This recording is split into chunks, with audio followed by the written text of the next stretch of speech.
Eye of the Beholder, Star Trek the Animated Series. Beam me up, Scotty. Let's get into this review.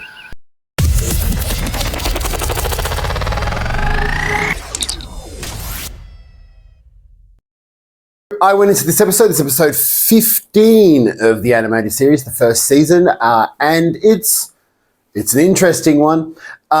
So they're on a rescue mission to save this crew that have come to investigate a planet. That is the basic gist of the opening. Kirk, Spock, McCoy beam down to the planet and they meet a monster. They shoot with a phaser. They meet another monster. They shoot with a phaser. And then they meet another monster, and I believe, did they shoot it with a phaser? I don't remember. But they recognize some of these aliens. And then it is drawn to the conclusion that the environment around them is artificial because it goes from a desert to a jungle. Then they get caught by big blobby monsters. When I say blobby monsters, I mean this is the blobbiest monster you have ever seen. Oh, monster. Alien species you have ever seen. And creature design-wise, they're all very amazing. I wouldn't like to see Blobby Monster, but I'd like to see the others in live action. I think that'd be cool. They get kidnapped by these blobby monsters, taken to a blobby city, which is 5 kilometers in diameter. They realize that they're in some sort of menagerie or a zoo or a cage. And they are placed in there and they meet up with the people that they were looking for. And one of them is ill. They learn that these aliens, the blobby aliens, are psychic and they can communicate telepathically. And Spock can't understand them because they speak too fast, but he can sort of understand, he can sort of sense that they're telepathic. They realize that they're in a cage designed specifically for them. It has trees, it has water. They give them food supplies. They try it for the sick person they're trying to rescue. They try and telepathically link with one of the children to get the med kit, which is on a table outside of the zoo, outside of their cage to, I'm gathering, look at, like in a real zoo. And they bring it in and I'm gathering heal her. They sort of just gloss over it, to be honest. And Kirk tries to get a communicator because I think, oh, telepathically we can do this, we can get a communicator.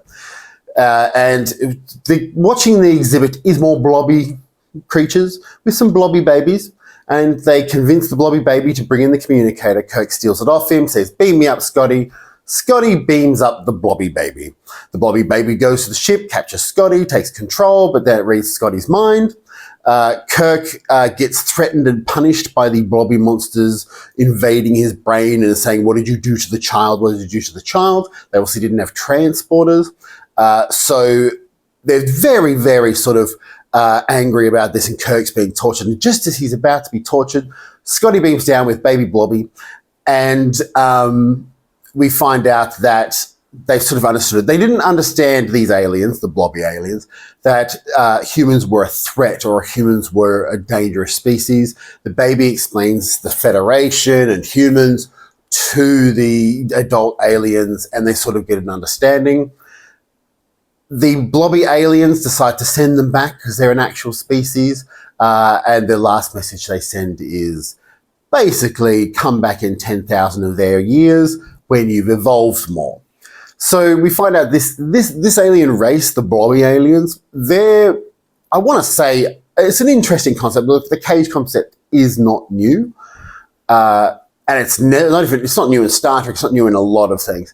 And these blobby aliens are wacky. I like the telepathic thing. I like the fact that they're so advanced. They think of the humans like children.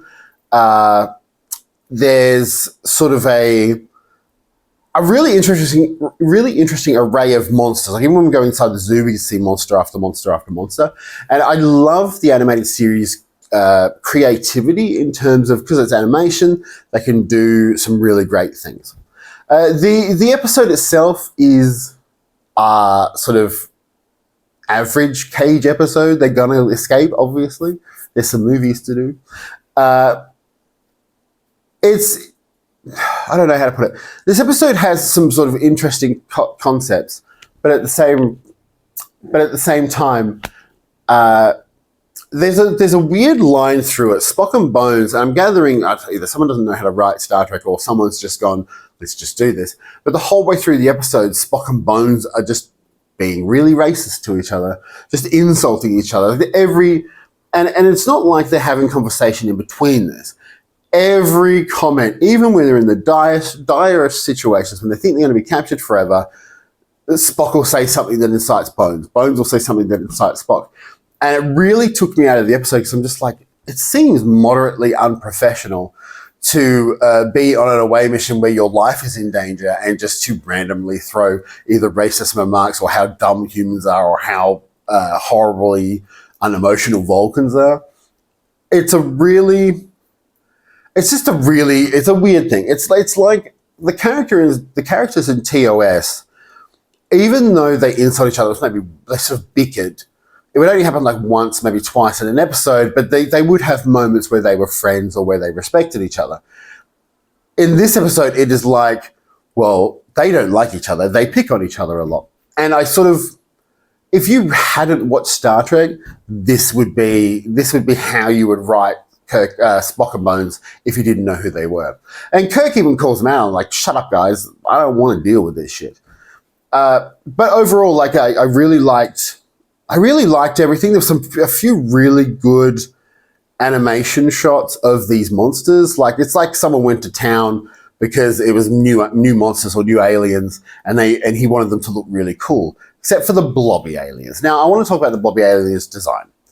It is the most G-rated kids show alien I've ever seen. Giant slugs with giant tentacles. And look, it is a kids show, and I get that. But there was plenty of alien designs in this which looked a lot cooler. And as an adult, maybe they just wanted to go for the kiddiness. But it definitely sort of, I want to say this is a very average, and I said this about last week's, there's nothing sort of amazing about it. There's some cool, and if you admire the animation, like, or the aliens or the monsters or the scenery, these episodes are really, really cool. If you're looking at the story in any depth, there isn't any. Whereas in sort of earlier in the season, there was a lot of episodes which felt like either continuations of a TOS episode or they had really interesting themes behind them. This didn't. This felt like, oh, we'll do a caged episode and we'll plop some aliens in it. And there wasn't a lot of concept behind it. And that's a lot of the reason why I'm watching the animated series, is because I want to feel connected to the concepts within the animated series. Like, I knew going in, this is an old cartoon, it's not going to be the greatest, but maybe there's some ideas behind it. There's original series writers in here. It's original series actors. So science fiction writers coming up with concepts was the thing I was most excited for. And it just seems like this last 2 episodes have been a bit meh. It may get better later on. I don't know. I've got 1 episode of season 1, and there's only 6 episodes in season 2. So I'll be watching them as well. And I'm enjoying the journey. Like, the journey is really, really good. Because the episodes are short, it's not so much like, oh my fucking God, I hate how long this is going. It's more of a, I want to see the imagination going into it. And I don't feel like these last 2 episodes have really had that much imagination in story. In the way they're drawn, the animators are doing, like, there's some really beautiful background shots. There's some really beautiful, like, monster designs.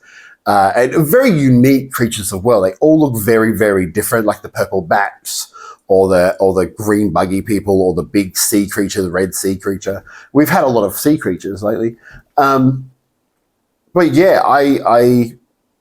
I'm all hyped about the season finale, although I know that it's essentially, there's no sort of end. It sort of just goes to season 2 and then ends there. What did you think about The Eye of the Beholder? There's nothing big, nothing in depth here. It's just a fun little romp, seeing a lot of aliens. And make sure to like, comment, and subscribe, and come back for more Star Trek content.